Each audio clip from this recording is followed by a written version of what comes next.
So I've seen a lot of comments of people pointing out that the locking system is not sitting right, or it's not locking all the way and it's leaving gaps. I think it's because they don't quite understand how the locking mechanism works on these marble tiles from Lowe's. This is lifeproof Bexar marble, but I think all of them, the locking mechanism is the same. I'm going to compare it with this one. This is SmartCore from Lowe's. It's lanyard hickory. It's similar, but it is very different. Just to point out real quick, these are cut pieces. Usually this one's very big, but it's cut, but I have the teeth here intact completely. I want to point out how on the lanyard hickory, it has this lip right here, and it's absent from this one. What does that mean? If I grab this one and I pivot it upward and drop it down, it's locked. The teeth are in. If I pull this, it's not coming out. And then you can even hit it if you want, just to make sure, and then kind of hit this side in to kind of make them come together just to be sure, but that's pretty much done. Now with this one, mind you, that lip is absent.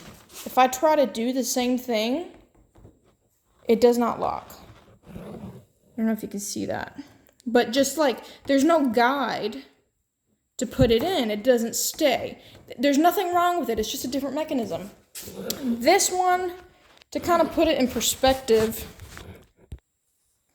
the lanyard hickory's mechanism is kind of like this. It comes in like this and it guides itself and then it sits like this.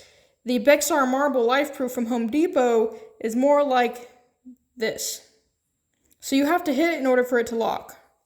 I'll show you what I mean. So let's say I'm putting it into the flooring. What you're going to do is you're going to line it up so it's just above it, kind of sitting right on top of it, where that line is bare. There's barely a tiny little minuscule gap, and you're going to get your mallet. Here, I'll show you the before. Hopefully the camera can see that. But this right here, this ridge is higher than this one. That's another complaint I was seeing. People were saying that they weren't level and that there's a gap. But if you hit it, I'm not hitting it very hard. It sounds hard, but... And as you can see, that crack closed up real nicely, and those teeth went in. Hopefully you can see that. The teeth went in, and there is no ridge. It is completely flush with one another. If you do this, it will work and it will lock.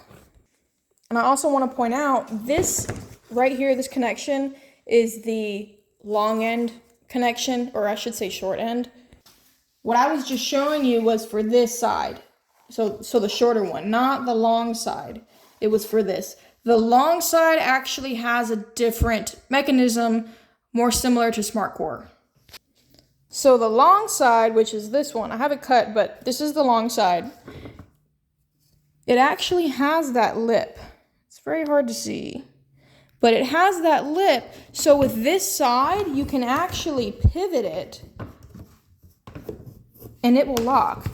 It's not the same as this side. It's actually locked in. I would still grab my pull bar, put it over here and hit it just to close any gap, make sure it's locked in, and then I would hit it on the top just to be sure. But with this side, you can pivot it and it's there. I can move it and it's not going to go anywhere.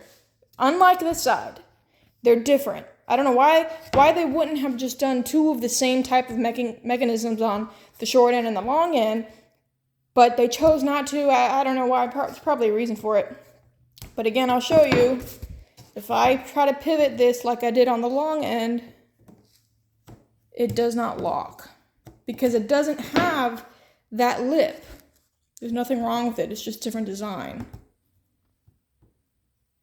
But if I line it up like I just did, and then I hit it,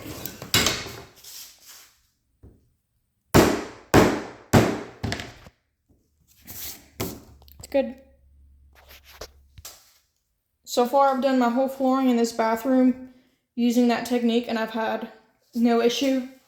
I have dirt in here, but all of my lines are lined up and they're sitting